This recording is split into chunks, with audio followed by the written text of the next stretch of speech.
Guys,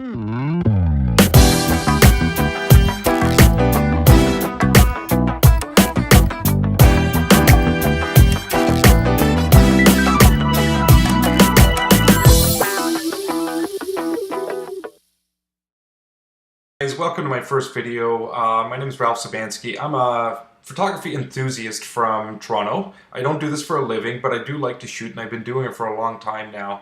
And I've learned a lot of things along the way, and I want to show you a few of those things. Today we're going to process an image that maybe doesn't look so great right out of the camera, but we can still process it enough without really photoshopping it, as some would call it, to look like a great photo. Guys, please visit me on my portfolio site, ralphsabanskyphotography.com. This is where I post my best work I've done over the years. I do update this fairly regularly, so check back often. Also, 500px.com/ralphsabansky. This is my go-to site. This is where I probably post the most stuff to. So if you want to see what I'm doing kind of in real time, this is the place to go and follow me at. Obviously, you can find me on Twitter. And most of all, don't forget to subscribe to this channel. Let's get started. So this is the photo we're going for. This is what we started with. The first thing we're going to do is something I learned from a guy named Serge Ramelli. He taught me that you have to find the white and black point if you really want to correct your photo properly. So to do that, what you do, by the way, we're using Lightroom 5 here. I'm on a Mac. I assume all the shortcuts are the same on a PC. I'll try to explain them as I go here. So what I'm going to do is I'm going to bring the highlights all the way down. And I'm going to bring the shadows all the way up so it kind of brightens everything, makes it really flat. Then I'm going to push the Option key on my keyboard. And I'm going to click on the whites. And I'm looking for my white point here. What you notice is if I go all the way to the right, it shows all the things, and if I were to let go, you can see all the highlights get blown out. If I go the opposite direction, everything gets black. So I'm trying to find a point where these little dots start to disappear, and I think it's about here. I'm going to do the same thing with my black, so if I start sliding over to the left, there we go. These are my buildings here. I don't care about the bottom because that's just water. I'm going to crop that part out. And there we go, they start to disappear right about here. So that's where I'm going to set my black point to. Then I'm going to boost my clarity. In this case, I'm going to go all the way up to 100, and mainly because this is far away. I want to bring out as much detail as I can out of this. I don't care about this stuff so much. I will crop this out. I shot a little too much on the left here. Not very interesting. So, but there's a reason I'm not cropping it just yet, and I'll show you the reason for that in a minute. Then we're going to play with our vibrance. If I really bring vibrance up, it goes super blue. I don't like it. If I go all the way to the left, it actually has a good look to it. I like where this is going, but it's probably a little too much. So I'm going to find a middle ground, about minus 50%. My saturation, I usually don't play with a whole lot. I leave it up to the vibrance. I don't like to oversaturate things.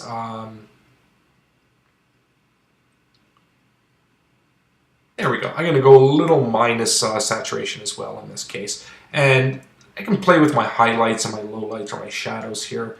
I'm going to go about there. I don't want the sky to get blown out here. And with my lights, if I lighten the thing, that's probably a little too much. Just brighten the mood a bit. There we go, +7. I think that works. For my darks, I don't want to bring them out too much. It loses detail. I don't want to go too much. It's a little too much contrast. So I'm going to find something reasonable. I'd say that's about it. And my shadows, I really want to bring this stuff out. So if we zoom in, you can see that in here that there's no detail. It's kind of hard to see the detail here. I want to be able to print this thing really large, and I don't want these big black or white blobs coming out once this thing's blown up. So I'm going to bring my shadows down a bit. Nope, wrong way. Let's go the other way.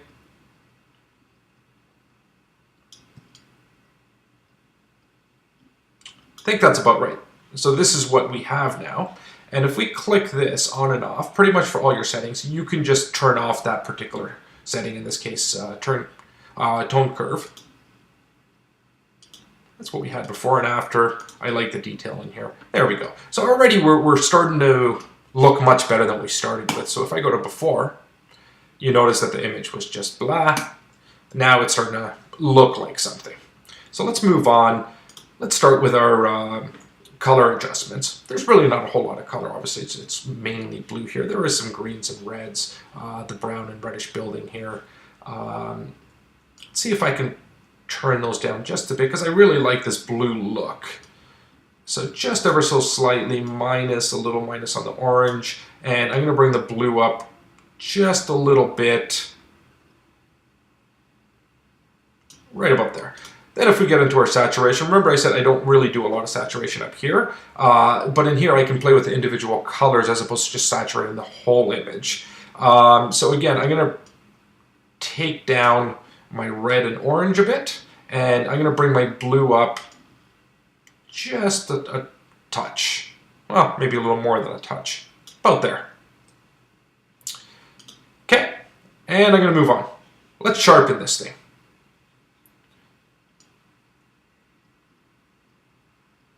I'm going to start with 100. Let's zoom in here so you can see what I'm doing. Sorry, I'm going to turn that off. So you can see that these buildings are not overly sharp. Whereas when I put my 100, which some may think is a lot, it already brings the buildings out a lot. But it brings noise as well. So I'm going to turn down the noise just a little bit. There's not a whole lot of it here. And I'm going to bring it down by about 10. Now the rule is whatever you use for noise reduction, you got to subtract out of the 100.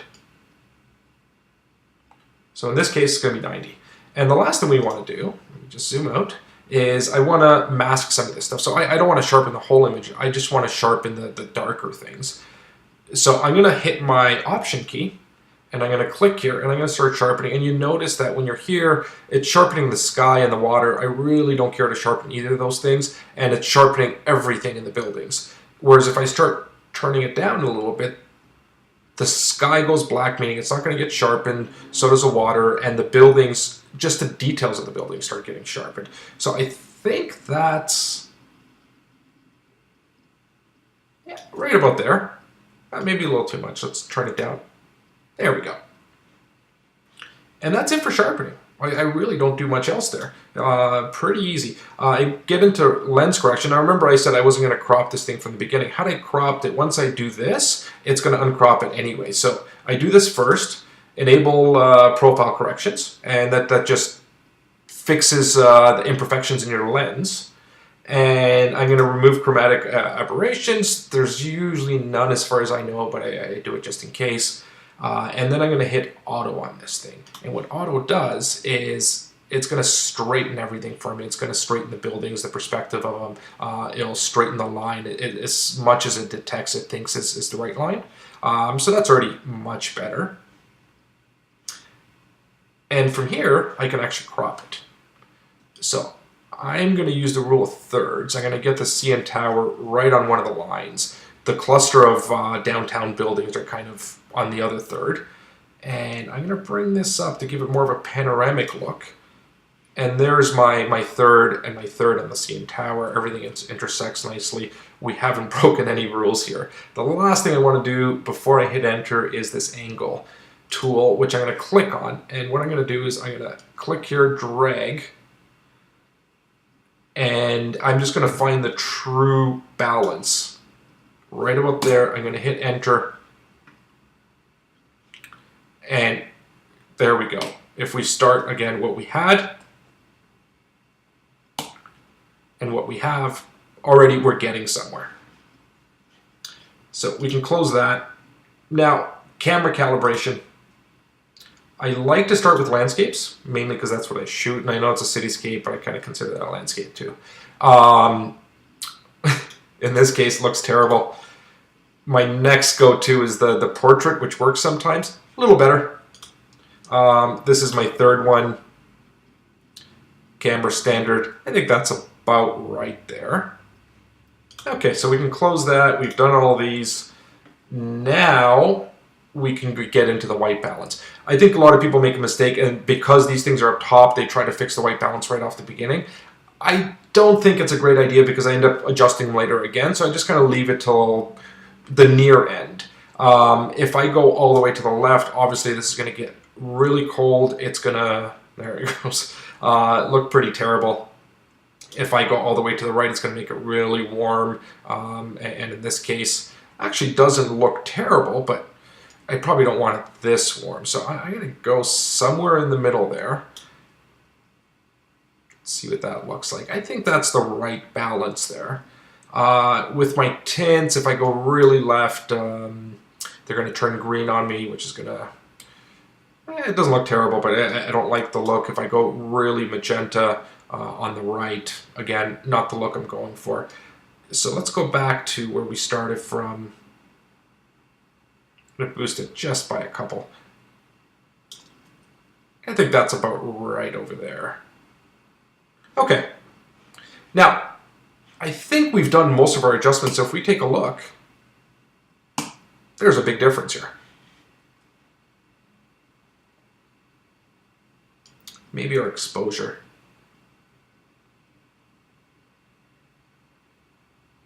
Yeah, just a touch. Our contrast. No, we don't want to go too flat. We don't want to, oh, that hurts the eyes. Let's give it just a touch there. Okay, so let's get in. We're done with the basic stuff. Let's get in with a little brushing.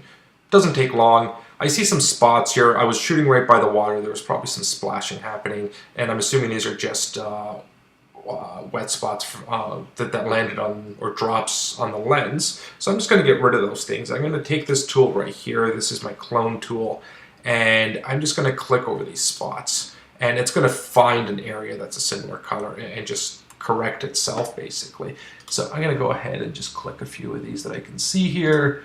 Some of the worst ones here. If I hit Z or Z, sorry, I'm Canadian.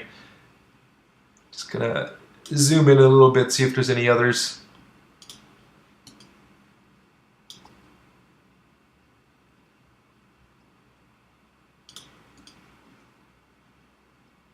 I think that fixes it. So I'm going to zoom back out. And from here, I'm going to use this gradient tool. What I want to do is separate these buildings, give them a little more depth so they look a little further away, I guess, or just deeper in there. So I'm going to darken the sky a little bit. And I'm going to hold my shift down. I'm going to pull down to right about there, and I'm just going to grab that, pull it down, and obviously if you go a lot, it's going to darken the sky quite a bit. I don't want to go that much. I'm going to go about a stop, maybe just a little over, about there.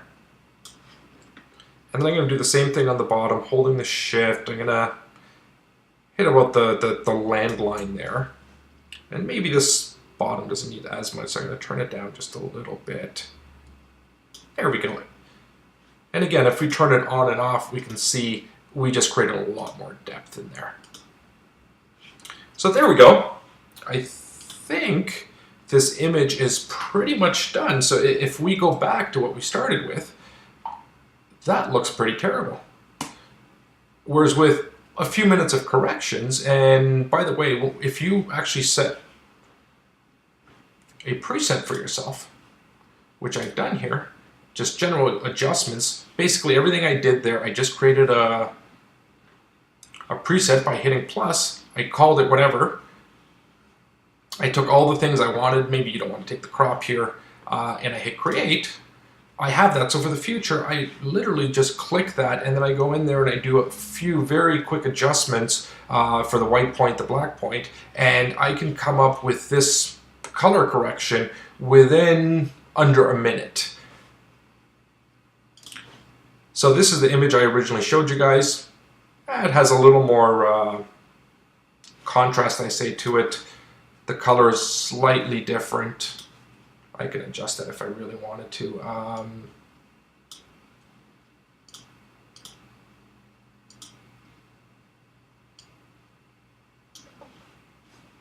maybe I can go back here and play with this. Possibly, if now with all our corrections, some of these might look a little more realistic.